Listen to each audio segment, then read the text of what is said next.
That'll be a good peak in the sound wave. It'll be a nice little. Yep, there it is again.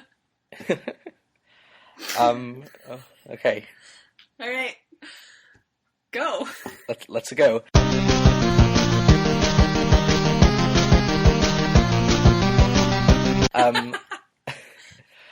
Hello, everyone, and welcome to the Hamsteak Podcast, the podcast where we read Homestuck and tell you about it.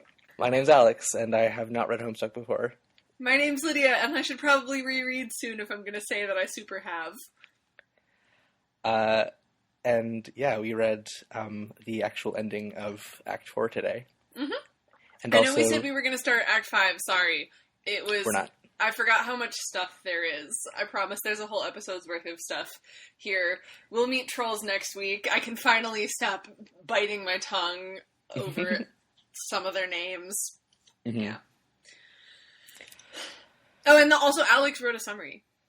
Yeah, so we read the second recap that was at the end of this reading. We decided it wasn't salient enough to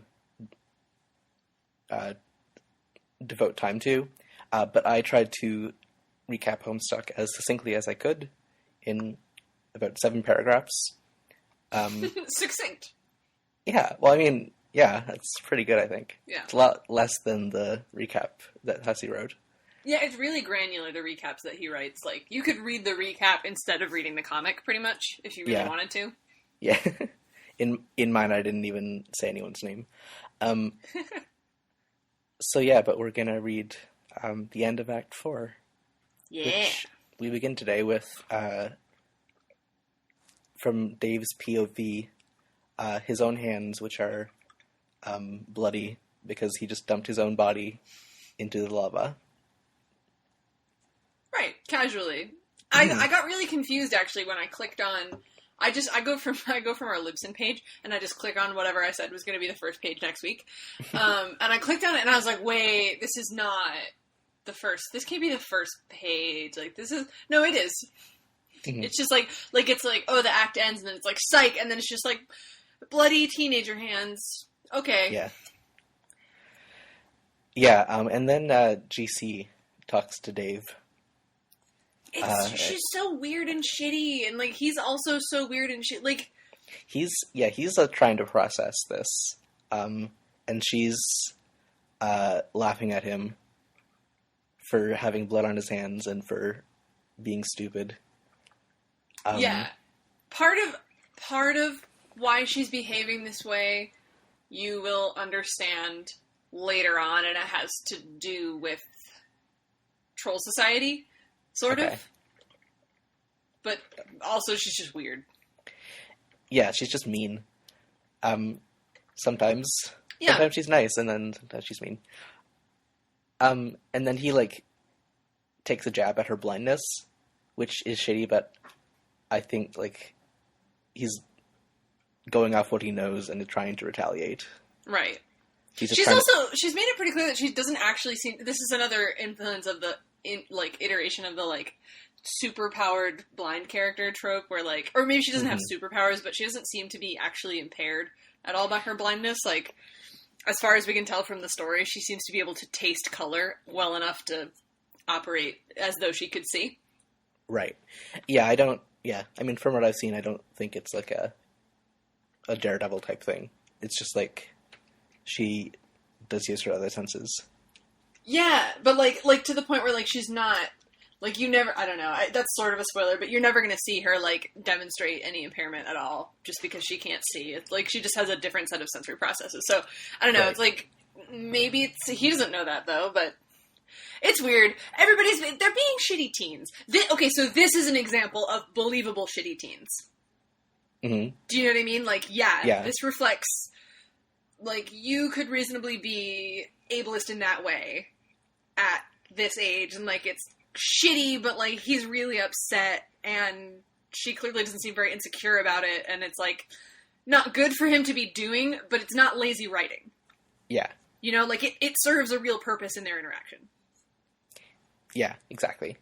So yeah, anyway, Dave and GC are being shitty to each other, And then Jade and AT, Adios Toreador, have another conversation. So a bunch of stuff happens in this conversation. Jade's still asleep on Earth. He says it looks like she's going to wake up soon, but he doesn't have much time.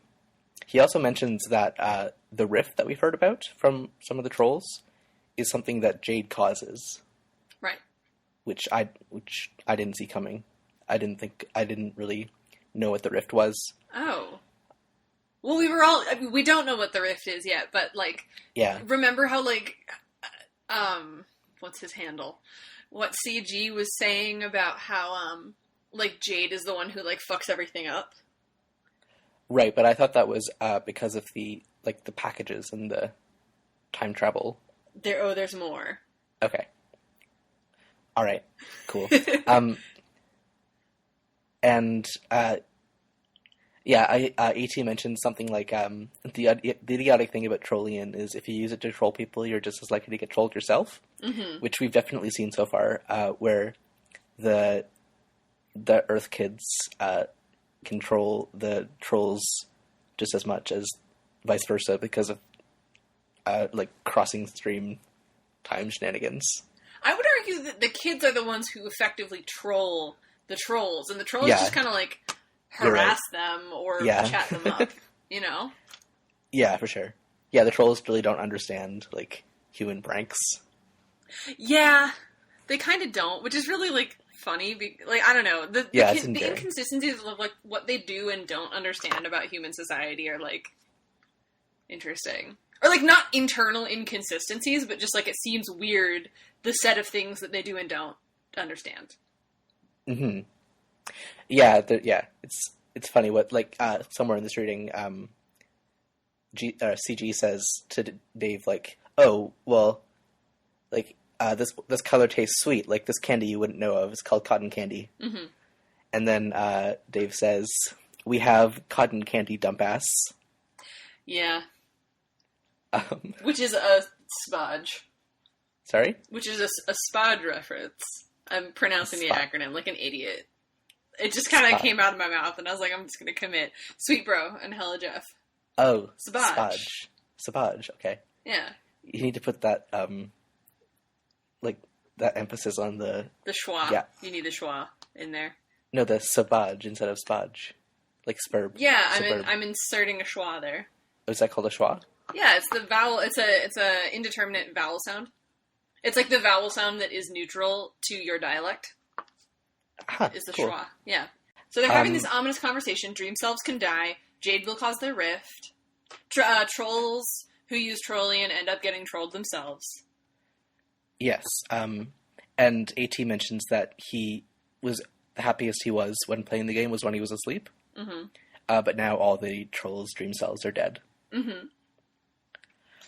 that's kind of sad. Yeah, and then when they stop talking, we see AT wistfully remembering his time on Prospect. Yeah. And we see like a little bit of a less well-drawn image of him with a goofy smile, like floating on Prospect. And we see 3 towers behind him, because obviously there's like 6 on each planet. Yeah. For reasons that are a huge spoiler, that's really poignant, actually, that panel. I'm sure that would show something. And then we're getting these conversations one after another. Rose and GA, who is Grim something. Grim Auxiliatrix. Thanks. Rose, so Grim Auxiliatrix has been talking with Rose, and one time that she did that, it was actually with John, who's using Rose's computer. So she thinks that there's like a dumb Rose and a smart Rose. Yeah. And then Rose figures that out. And she like, yeah, anyway. Well, recall that, so this is, I didn't bother to go back, sorry, I'm a lazy podcast host. I didn't bother to go back and figure out which of their conversations this is. Because remember, they actually, at one point, patched together and figured out the relative order of their conversations on their respective timelines. Right. Yeah, because GA keeps jumping around. I don't really want to get into that. That doesn't seem kind of irrelevant. Yeah, basically, this is before that conversation as far as GA is concerned, and after it as far as Rose is concerned, and so it'll all be resolved later. And yeah, these two are talking like in an arbitrary order. Mm-hmm. But Rose brushes GA off at this point because she's pretty busy with killing monsters. Mm-hmm. In a cool-looking panel. Yeah, she's really badass with her dark magic. Mm-hmm. Then GC trolls Dave some more. Yeah, and then we get S Descend. And this is the first flash that I needed to watch on YouTube again, just to take notes, because it was so dense. Because it's so dense, and also because you now have enough of a schema for this right, comic, you can actually start unpacking things. Right, I was like I caught everything that happened. Yeah. Like, I understood all the scenes, which there were a lot of, so do you mind if I just, jump into describing it? Yeah, do it. So, this flash starts with Dave actually entering the medium, which I'd actually forgotten we hadn't seen before, because we jumped forward on Dave's timeline. Mm-hmm. And so when Dave is entering the medium, he's climbing up the satellite tower, trying to get to the egg, but it's actually being incubated by his Colonel Sprite, and it's going to hatch on its own. So he falls, Bro catches him, and also slices the meteor in half. Right, so, okay, what I didn't realize until I read the recap is that it's because it's sometimes, the cinematography is sort of unclear. In these animations. So he's supposed to actually be riding the meteor. Yeah. As he, chops it in half. And then so he sends his hoverboard off to, catch Dave at the same time. Because he's, right. He's all slick. Yeah. And so the two halves kind of crush on each side of the house, giving them a bit more time to get in. But, the blast radius is approaching. Mm-hmm. Then we see the ship that Grandpa is driving with Mom and Dad, who are holding a gun and a cake, respectively. Yeah. Going towards Skaya. Mm-hmm. And then on Skaya, we see Jack.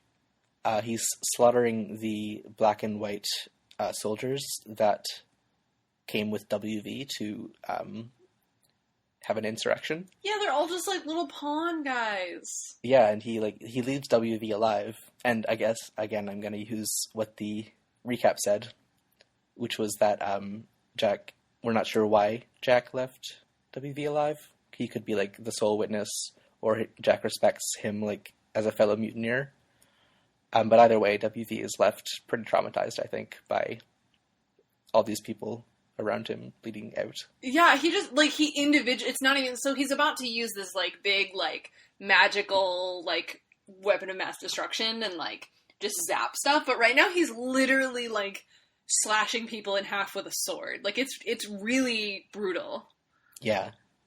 But yeah, so then he uses the ring, the black ring, to, kind of, this huge, these energy tendrils come out of it and go into the ground, and we zoom out on the battleground, and we actually see a full hemisphere of this globe is getting cracked with lava coming up out of big cracks from Jack's power here, and he also destroys these huge chess themed things that have been on the battlefield. Yeah, and we see an archer who looks significant only because she's drawn with eyelashes instead of the dot eyes of the other carapace people. Is she significant? Nope. Okay, cool. Nope, I didn't even catch that. She is not important. So, meanwhile, in the Vale, the Reckoning is seconds away on a big countdown clock in the lab John is in. And either John sends the babies into their meteors, or they just get sent on their own. I'm not sure if he does something. The implication is that John does it. Because CG told him what to do. Right, that's right. So Jack destroys half of Skaya. CD has found the White Scepter. CD is the little guy in the Midnight Crew / Dark Kingdom agent. Mm-hmm. So he's found the White Scepter, and he gives it to Jack. And Jack uses that to initiate the Reckoning. Right. So this is the Reckoning happening too early that we've been hearing about. Right. And of course, like, everything was in place for it to happen to, or like, it was sort of predetermined that it would, right? Because, like, the countdown clock was counting down to this moment and everything. Right, exactly. But it's happening. It's happening. So DD, Diamond Stroog, is using the machinery in the Frog Temple. Yep. To make a paradox. He summons a paradox clone of Harley/Hallie the dog. Mm-hmm. And then he combines that with the decoded DNA sequence from Rose's journal to create Becquerel. Yep.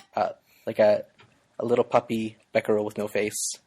AR is still inside, and he gets traumatized by this experience, explaining why he surrendered to the pumpkin with Becquerel's face in it way back when. Then we cut over to Jade on CrossFit, who is having a wonderful dream, flying around this beautiful golden city with her friends, until she spots Jack overhead, who just, like, lights the entire planet, like the entire moon on fire. Yep. Just, like, buildings are shattered everywhere. He cuts it's sort of two moons, like, chained together, and he cuts them apart.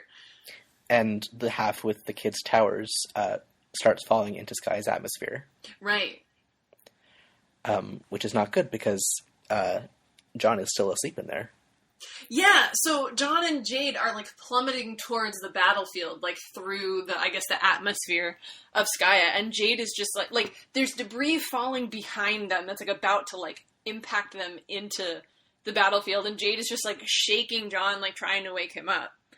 Yeah. Then in the middle of this flash, there's a commercial break for Squiddies, or Squiddles. Yeah. And then we go back to John. He falls out of the room, along with a plush Harlequin. Yeah. That was, like, I guess, like, the source of his nightmares or something. Mm-hmm. And then, yeah, Jade tries to slap him awake. And then it's too late. And she pushes him out of the way of the impending impact, and does not make it herself. And Dream Jade dies. Yeah, and we find that out for real later. Well, it's sort of hinted that we're supposed to expect that because of her conversation with AT, and then later in the recap we find out that is in fact what happened, and later in the reading we find out that is in fact what happened, but it's sort of shown in this flash. Like, you don't see her after she pushes John, but what you see is the Dreambot explode. Yeah. Back on Earth. Which destroys Jade's room. Right, and so, like, Earth Jade is asleep in her room. Mm-hmm. Or, well, in what used to be her room, which is now plummeting towards the ground. Yeah. Things are not good. No. And then Dream John is awake now. And finally. A moment too late. And he looks up and he sees the reckoning beginning. Mm-hmm. All the asteroids from the Veil are coming towards Skya and getting transported elsewhere. Yeah.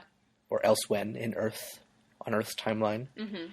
And then there's a mushroom cloud. I'm not sure where it is. So there's two brief cuts where we see John floating in the smoking crater on the battlefield. Then we see Dave he skateboards through his first gate, and right. Rose blows hers up.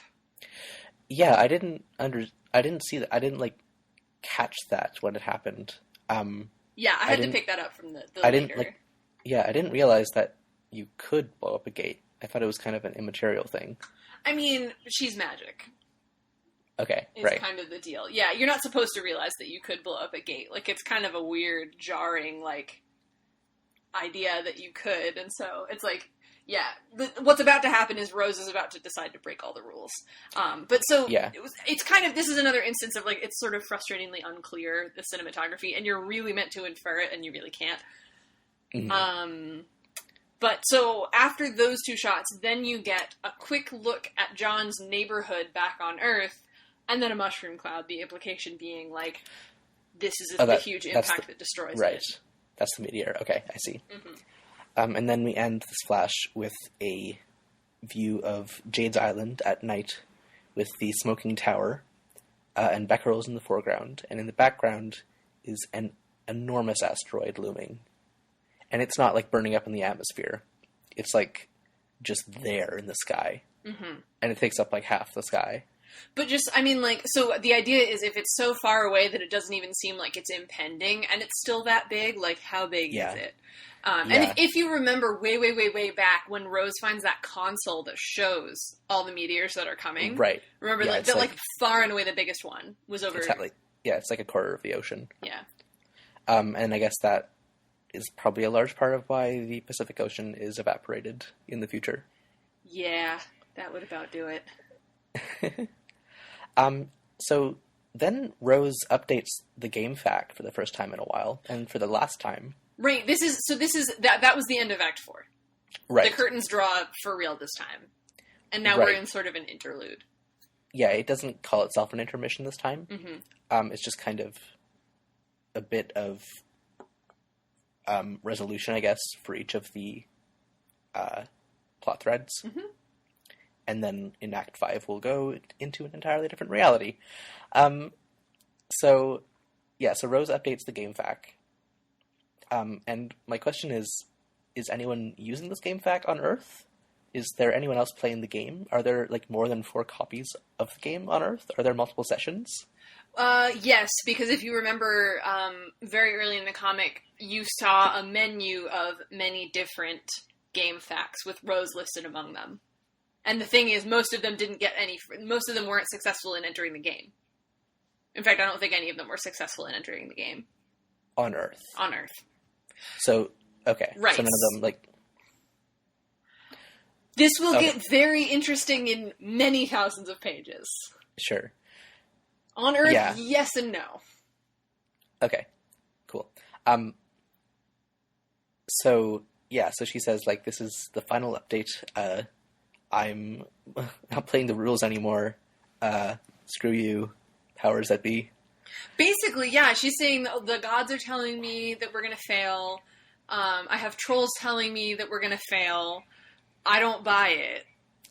Yeah, and so the last thing she does with the game fac is she uploads it to a server in the furthest ring. Which looks like a phone, like an old-fashioned phone, like an old-fashioned cell phone with an antenna. Yeah, and she says, like, it might be broadcast to some other player group in some other reality there by the old gods. Mm-hmm. And we see, like, some silhouettes of the old gods, I assume. Yep. And they're pretty be-tentacled. Yeah. As well as Rose's very pretty flashing magic signature. Right. Yeah, so I'm gonna go ahead and guess that this game fact gets used by the trolls. Okay, I actually can't remember. Oh, nice. I can't remember. I think the thing that I'm alluding to is slightly different. And it's slightly different. Okay. Well, that would be pretty neat and tidy if that's the case. Okay. It's mostly not the case. Okay. I don't think. If it is, it's not prominent enough for me to remember.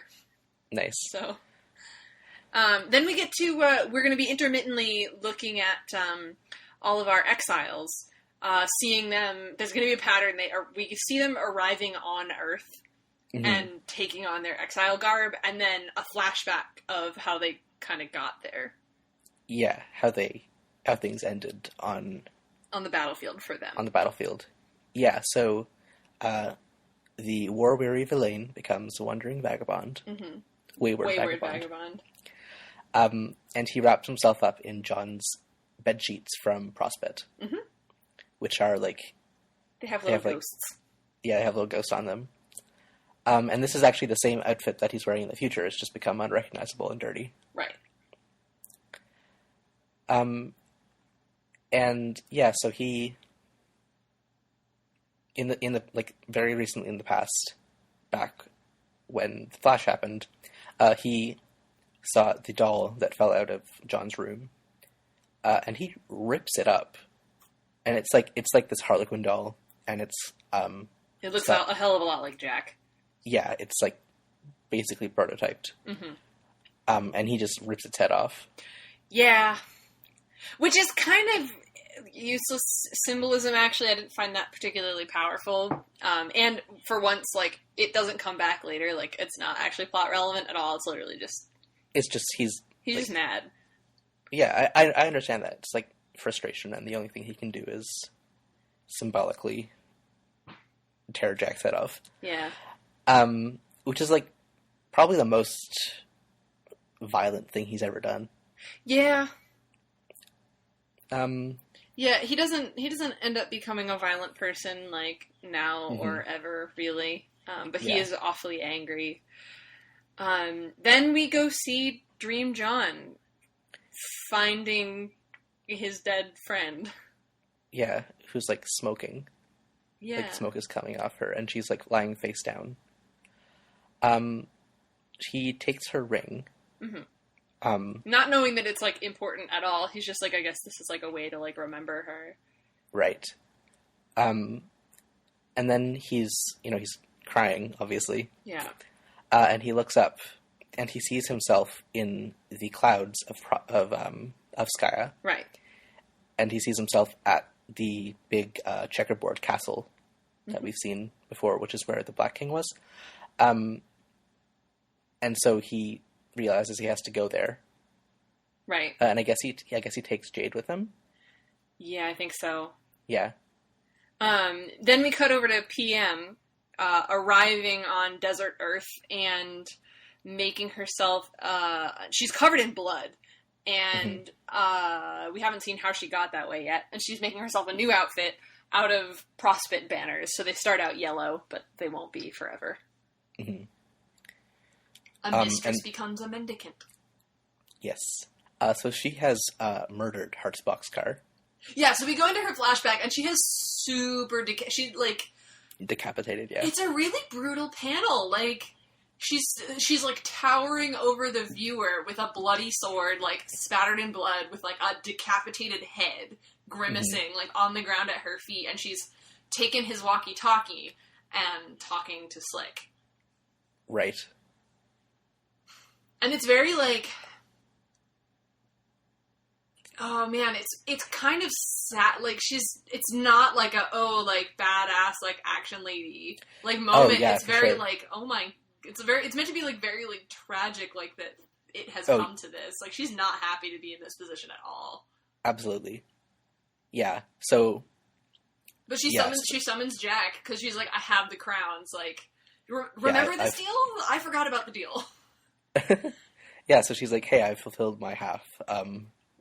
And then Jack flies over, and she hands him the crowns, and then he's pretty happy with that. And he honors the bargain, and CD hands her the package. Which, remember, has has this incredibly powerful weapon that was what allowed him to usurp the Black Queen. Right. We don't know what it is yet. Right. But he's apparently impressed enough with PM that he actually hands that over to her. And he kind of mentioned this, Hussey mentions this in the recap, we don't know yet whether it's because he's just impressed with her, or because he thinks that he still has control of whatever's in the box, and it's just gonna, like, destroy PM. We don't know. Right. And so then PM sees John, and she's not happy to see him, but her duty is to deliver his mail, and she does so, and then stalks away. Yeah, she smacks it into his stomach in a way that, like, made me feel like I got the wind knocked out of me. She, like, slams it into his arms and then stalks off, like, just so, like, she's so, just, all she wants to do is deliver the mail and, like, do her job, and she's so very, like... And, like, look what's happened. Yeah, like, she's just really dedicated to her job, and it's put her in this really brutal position, and... PM. Yeah. Anyway, so then John opens the package, which, remember, is his birthday present. Remember, it's his birthday? It's still his birthday. Yeah. This is his birthday present from his friend, who he has no way of knowing is hopefully still alive on Earth, at least, but he just encountered her dead body. Yeah. There's 2 letters. there's two letters. The first one is in Jade's color, but it's not her handwriting. It's not quite her color. It's Jade's color is very like highly saturated, and this is like a dark. This is like a literal jade green. It's actually exactly the same, or almost exactly the same shade as GA. Oh, cool. Yeah. So, yeah, I wasn't sure. I guessed that this was Grandpa, but then Jade said that it was her pen pal. Uh-huh. And the pen pal says that they and Jade have been putting together this gift for a long time. Uh-huh. And then this mysterious person uses some words like fisticuffs and some old words, and so that's why I guessed it was Grandpa. Yeah. But yeah, this person is a mystery now. This pen pal of Jade's. This is the biggest, honestly, I think this... Okay, so besides Lil Cal, and some stuff that emerges with the trolls, this is, like, maybe, like, number 3 of, like, the biggest mysteries in Homestuck so far, is, like, who is the pen pal, and we don't find out for a good long time. Wow. Yep. You should... It's really funny, because to me now, it's, like, it's radically obvious immediately who it is. Wow. And you're, like, it's really funny to hear you guess, based on that, but... Can I make a guess to you? You're welcome to. Is it Lord English? No, but the character who it is, people did think was Lord English for a long time. Okay. Yeah. Is it one of the trolls? No. Okay. All right. So yeah. Let's not get any closer. Yeah. So yeah, this person has an itemized list of the things inside the package, which are 4 hugely powerful weapons of each of the kids' specifices, right? And also the Con Air Bunny, tricked out like a cyborg. Yeah. And it can move around on its own. Yeah. And it has the weapons because they're small versions. Yeah, right. So this is the ultimate weapon that Jack used. Yes, is this bunny wielding these because they're still really powerful. They're just smaller. They're bunny sized. Yeah. I really love the language that that the pen pal uses in this like letter and like on this page, because he like alternates, like he uses very like goofy like old timey language, but like in like a weird way. Like he's just like, oh, kicking Christ in a dirty diaper, and then he's like, sorry, this shit's so small. Yeah. Yeah. It's I find the way that language is used, like the way that he uses voice, and like writing style is really, really interesting. This comic, anyway. So this bunny pops out, and nobody's really sure, or well, okay, the bunny hasn't actually popped out yet. It's not immediately clear. We don't see the whole list. We don't know that the bunny's in there yet. Before we see the bunny, John reads Jade's letter. Yeah, it's super sad. She lays out everything about CrossFit to him. Right, she explains a bunch of stuff that we already know, but she's like explaining it to him with like this sense of wonder. And she says, like, I've been awake here most of my life, and I have so many Prospedian friends. And I see you, but you're asleep, and I can't wait until the day that you wake up. And I know that when you reach this letter, you'll have woken up, and I hope that I'll find you soon after you read this letter. I don't know where you are, but I'll find you. And it'll be so much fun. I can't wait to... She says, like, I can't wait to fly around the moon with you and show you all my favorite places. Like, and it's really sad. Like, she's actually seen John reading her letter, and she's like, I don't see myself there, so I wonder how I'll find you. Yeah. And she's literally lying there, like, at his feet. Or, like, her body is. It's really, really sad, and he's just, like... There's a still panel of him... There's, like, a still silent panel of John just, like, shedding a tear. But that doesn't last very long, because then he looks up and realizes he's being held at sword point by Jack, who wants his ring. Yep. / Jade's ring / the White Queen's ring. Right. But then the bunny comes up. Right, then we realize what was actually in the package, which is this bunny carrying all of these, like, ridiculous, like crazy-looking weapons, yeah. But small. And then Jack realizes that he doesn't have control over the bunny anymore, because it's the Con Air bunny, so it belongs to John. Right, and he's like, oh man, like, this thing, like, took out the Black Queen, like, what do I do? There's, like, a standoff. Mm-hmm. There's a really cool panel, everyone's silhouetted in black and white, and it just says, check. Yeah. Yeah, it was cool. So then we go to AR. Mm-hmm. The authority regulator, landing on Earth and becoming the aimless renegade. Right. Yes. He has he already had caution tape, mm-hmm. but I guess he finds some more, and he wraps himself in it. Yep. And then we go back to what happened to him, and he fled the temple. Oops. When Beck was being created, he, like, flew away on the hoverboard and went to a different meteor out in the Vale, which happens to be the lab where John is. Mm-hmm. And this is after John has, like, this is like, quote unquote, real John. So real John, Earth John, has, like, fallen asleep because Dream John is now awake. Right.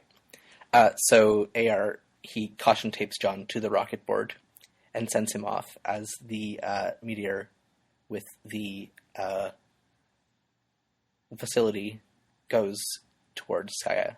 Right, so the deal is the exits, he realizes that the exits don't work. He's trying to wake John up and, like, save him, but he can't. Mm-hmm. He has no way of getting him out, so, like, it's really, like, sweet, actually, that he sacrifices himself, essentially, to this, like, unknown fate to, like, save John and, like, keep him safe. Okay, because... Well, that was a question I had. Like, the agents don't know what's going to happen to them. No, but it's kind of scary. Right. No, yeah, it'd be scary either way. But they don't know that their role is to, like, repopulate Earth. Right. Yeah. Okay. It just kind of happens because, like I said, like, Paradox Space, if it has what seems like intentionality, it has intentionality the same way things like evolution do. Okay. You know, where, like, it seems like really complex aims emerge from what amounts to just sort of causality on top of causality. Sure. What? I'm just not... I don't quite understand what you're saying by that, but it doesn't really matter. Like, okay. Well, it's like how, like, you were saying, like, last episode, like, oh, like, it seems like Paradox Space is, like, sentient. Right. And that's, like, Paradox Space is, like, making these things happen. And, like, yes, it is, but no, it's not sentient. Like, kind of the way that evolution, like, makes things happen. Like, you can think of it as, quote-unquote, having, like, ends, but that's kind of the wrong way of thinking about it because... Right, okay. It's more like those, like events transpire to, like, advance those ends just because of the way causalities pile up. I see what you mean. You know? Okay. Yeah, that's a good analogy. So yeah, we go back to John, and the ship that Grandpa Harley is picking up is piloting lands, and he picks up Jade's body and flies off, leaving Mom and Dad there. Yeah. And then Grandpa's crying and flying the ship, and with him is a taxidermy Jade Harley. He taxidermied her real fast. Yeah. Apparently it's the family tradition. Yeah. He's taxidermied. It's true. It's true. Yeah. I don't know how to feel, like, about seeing Jade stuffed and propped up. It hurts my heart. It's supposed to. Yeah. It's like, it's one of those, like, it's really, like, it's sad, and it's, like, almost sadder because it's absurd, and, like, in that way, it, like, kind of hits at, like, the very real absurdity of, like, actual death. Yeah. She's also kind of, like, doing the, like, silly arms pose. Yeah. The, like, wiggly dance thing that the characters do when they, like, are confused. But she's, like, got this, like, angelic, like, grin on her face. It's hard. Yeah. And then we see, finally, WQ. Mm-hmm. White Queen becomes Windswept Questant. Right. And she's actually brought a bunch of her subjects with her to Earth, but she abandons them to go on her solo quest. Well, I wouldn't say abandons them. She did come on a golden ship that presumably is full of supplies and stuff, so they'll be okay. Yeah. But she wanders off alone, and then years later we see her discovering her, like, egg station that we later see her arrive in, and it's cracked open, and she, for some reason, has a key that looks like it's got the Superb logo on it. Mm-hmm. I have no idea how she got it. It's probably not that important. And then, naturally, there's two settings, cracked egg and not cracked egg, and so she uses the key to switch from cracked egg version to not cracked egg version. Right. That's a silly design choice. Yeah. Yeah, I think these stations aren't designed so much as just happen. Yeah. Like, I guess that's a paradox space. Yeah. Causality. Yeah, so back in the quote-unquote present where we left the exiles at the Frog Temple. Right. Apparently WV. it seems like they're all, like, what is it, WQ is kind of briefing them all on, like, what's going on. And, like, reminding them, they're, like, all kind of remembering who they used to be and everything. Right. And WV remembers that he's got this ring, he's got the White Queen's ring, tucked into the rags that hold the spear shaft to the yardstick. Right. So he's had it this whole time. Yeah. And there's a really cute panel where Serenity has, like, a shocked face. Yeah. On. And there's, like, you know how she speaks in Morse code, and if you translate it, it says, "Oh my." Oh. That is cute. Yeah. Very cute. And then John sees this happening on Skya. He sees, in one of the clouds, he sees WV holding the ring, and we assume he learns how to find WV on Skya and give him the ring for the future. You can infer that. We don't see that happen yet. He doesn't actually get any context. All he sees is WV holding the ring. Like, he sees the hand and the barcode wrist. So there's no information besides the image. Yeah, so we don't know how much John knows, really, about that particular interaction. And I don't remember.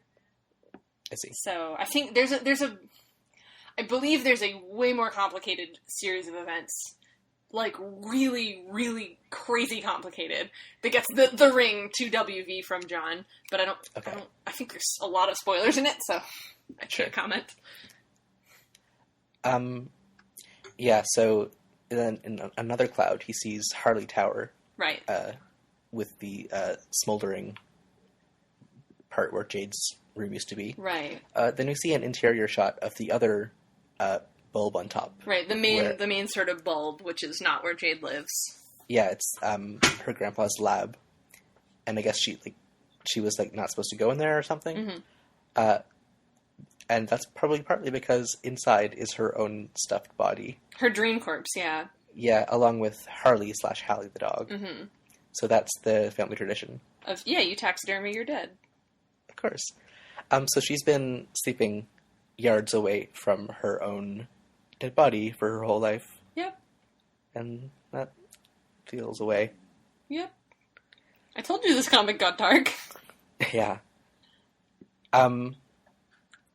Yeah, so that's that. Mm-hmm.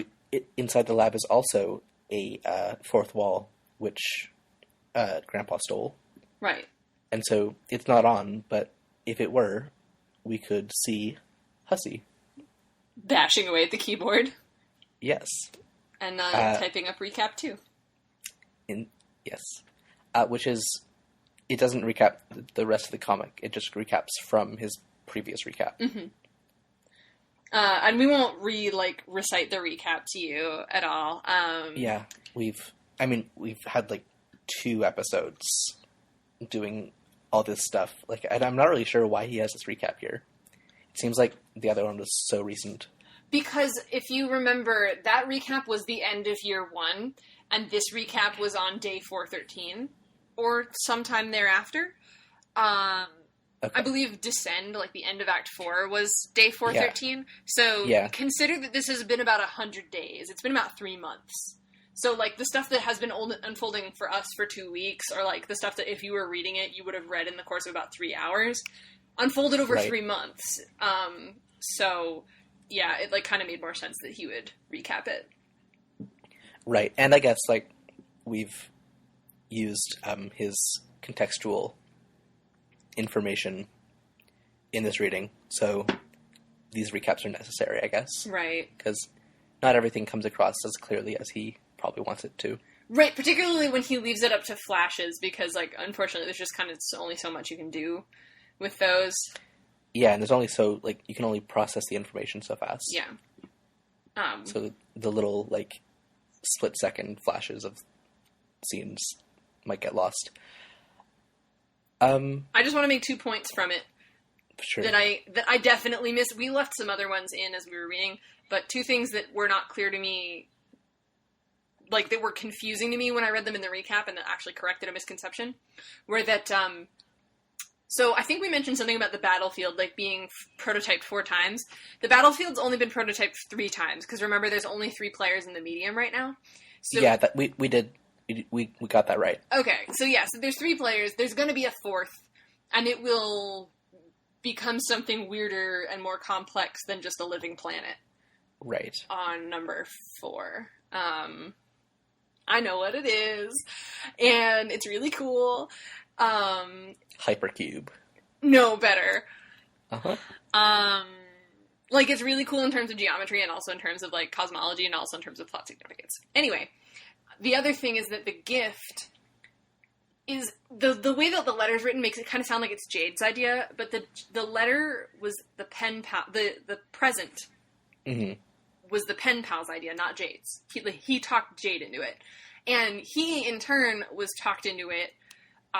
The term used in the recap is coerced by someone else who we know nothing about. Right. Some third party. That will be important much later. Much later. Right. The one thing from the recap that I wanted to highlight, because I kind of glossed over it, was that when the 8 babies were transported to Earth, each of them traveled with one of the objects or animals. Mm-hmm. That were left behind in the lab by the Guardians who passed through. Right. So Baby John had his Sassacre book, which would become the much older-looking family heirloom stored in Dad's safe. Mm-hmm. Nana Sprite's inscription... with Nana Sprite's... Blech. Never mind. Rose had Nana Sprite's inscription, yeah. Right. Rose had the Dirty Bunny, which Dave gave John for his birthday. Right, because she didn't have an object, and so he wanted to give her something to, like, play with. Right. Dave was transported with the pony Maplehoof. Mm-hmm. Which I don't know why, but that's cute. I think that might be a brony joke? I'm not really sure. I don't think that's possible. I think this might have been pre-bronies. Yeah, it definitely was. Okay. And if it were that early, like, he wouldn't have made the joke, I don't think. Right. Jade was transported with the knitting repaired bunny that Rose got John. Right. And which Rose had cherished since birth, because it's the same bunny. Nana was transported with Dad's dirty hat. Mom was transported with Vodka Mutini, who did they grow up to be Jasper's or Jasper's parent? I'm not sure exactly what the story is with Vodka Mutini. Okay. All right. Grandpa was transported with the 2 pistols, which which he would murder Sassacre with by accident. So I guess not murder, but accidentally kill Sassacre. Was it by accident? Yes! No, he did not. No, this infant did not shoot Sassacre on purpose. I mean, who am I to say? Okay. Yeah. And Bro was transported with Dream Cal, making Cal like a recursive object because Dream Cal was created out of Dave's nightmares of Real Cal. Right. And Real Cal was Dream Cal. Well, yes and no. Like, it's sort of unclear how the dream versions of objects are created. I wouldn't go so far as to say that they are created out of the bad dreams. You might just as easily say that the bad dreams create them. Okay. So Dream Cal, we don't know where it came from. We super don't know where Dream Cal came from. Hold on to the idea that he's a sort of paradoxical object with no clear point of origin. Okay. Is that the same as the Jack-like doll that John had? Yeah, except that one's not important. Cal's very important. Okay. Do the girls have objects like that as well? That are recursive in that way? No. Cal is a special case. I mean, like, do they have, like, dolls in their rooms on... No. Prospect and Durs. Okay. So, okay, I see. No, for them it's the whole, like, they're embroiled in the bunny connects all of them. Like, Dave sent it to John, who gave it to Rose, who sent it back to John as a teen. Gave it to Dave. Jade. So Dave gives John the original Conair bunny. John gives baby Rose the Conair bunny. She grows up with it, repairs it with knitting, sends the repaired bunny to John to thank him for sending her the knitting kit. And then he gives that repaired bunny to baby Jade, who tricks it out with her pen pal and sends it back to John. Okay. Yeah, so it touches all of them. Nice. Cute. Yeah, so that's kind of the highlights of this recap. Yeah. But I kind of had the idea to try to sum up Homestuck as succinctly as possible. Oh boy. Here we go. And yeah, here we go. So Homestuck is a story about 4 13-year-old internet friends who play a game together. The game seems to initiate a meteor storm covering the globe, but gives them equipment to teleport themselves and their houses out of harm's way. They are teleported to a place called the Medium, each of them on a different planet within it. The game itself required each of them to travel between the planets, fight monsters, complete certain tasks, and eventually fight a final boss of each world. Then they would be able to resolve the conflict that happens elsewhere in the Medium. This conflict was between the Black and White Kingdoms, each chess-themed and residing on the planets Durs and Prospect respectively. These orbited the larger object called Skya, a source of creative energy in the universe. Within Skya is the battlefield, where the war takes place, and where the Black King is predestined to defeat the White King and initiate the Reckoning. This is the very meteor storm that threatened the children, as Skya attempts to defend itself by transporting the meteors to different points on Earth's timeline, the vast majority at once destroying human civilization and evaporating the oceans. 4 of the denizens of these kingdoms end up exiled to the post-apocalyptic Earth, where they eventually find each other, as well as equipment with which they can interact with the children in the past. These otherworldly carapace people carry out the final phase of the game, eventually rebuilding civilization on Earth until it is ready to be harvested again. This game apparently happens many times across different realities. It follows a seemingly predetermined timeline, with every aspect of the heroes' lives appearing to be determined by their actions in the future, and time travel. The heroes and their guardians are paradoxically created and then sent to Earth as babies in meteors that arrive on their respective dates of birth, then discovered by the grown versions of the other babies.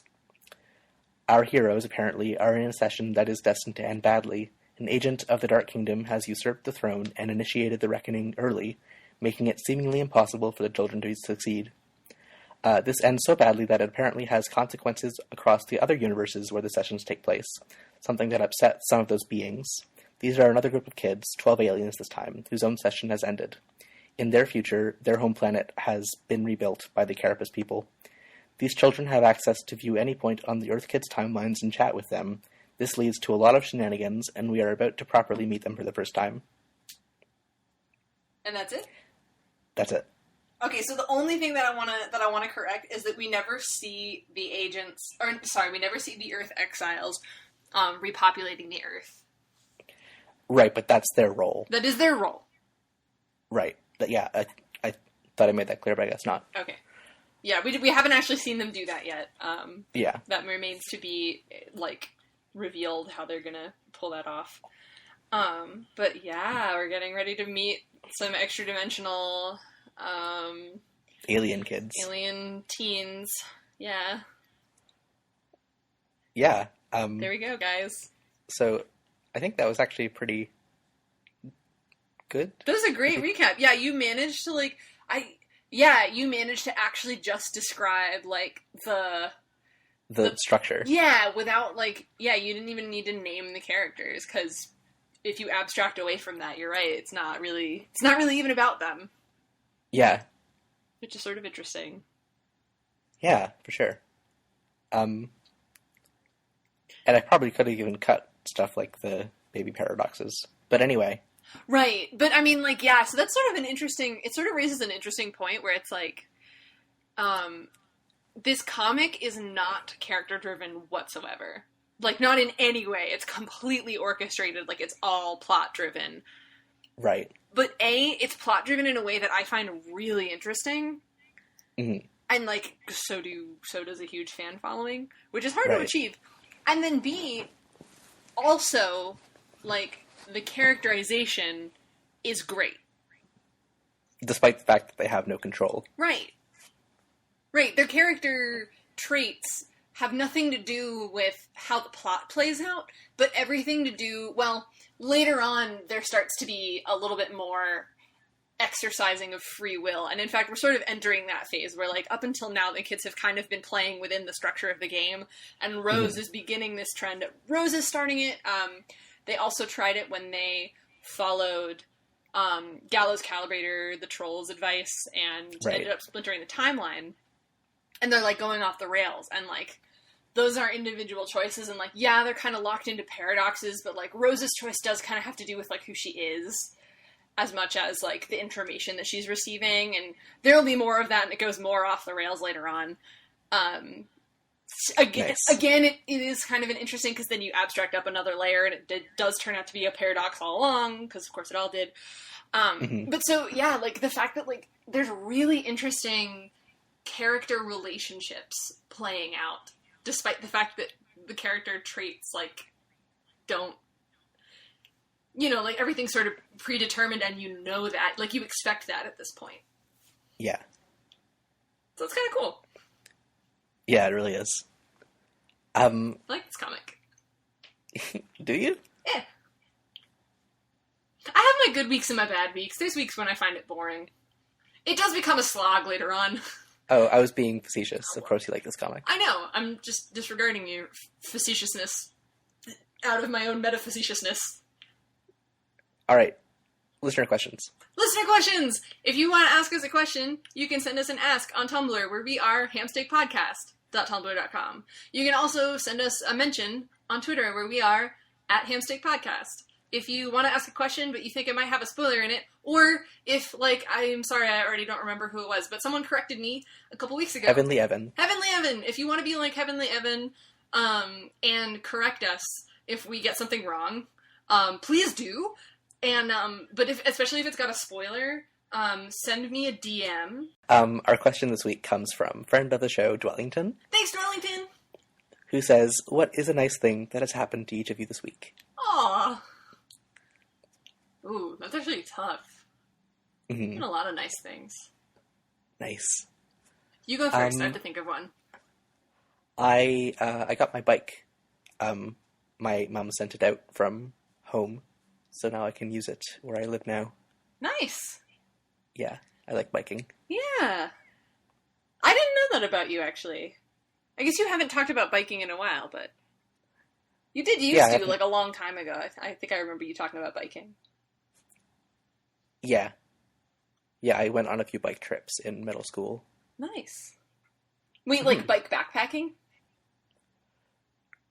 Kind of. It was like bike camping trips with the school.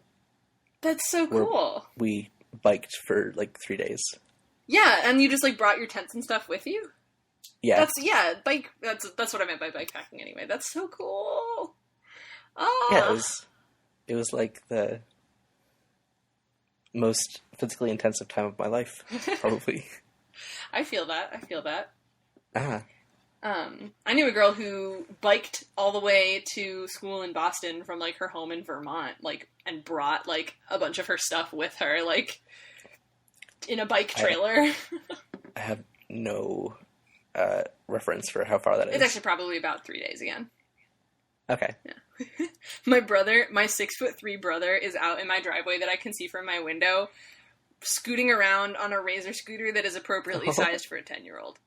Oh. It's really funny. So what was a nice thing that happened to me this week? I want to say the nicest thing that happened to me this week was I got funding to keep doing my research over the summer.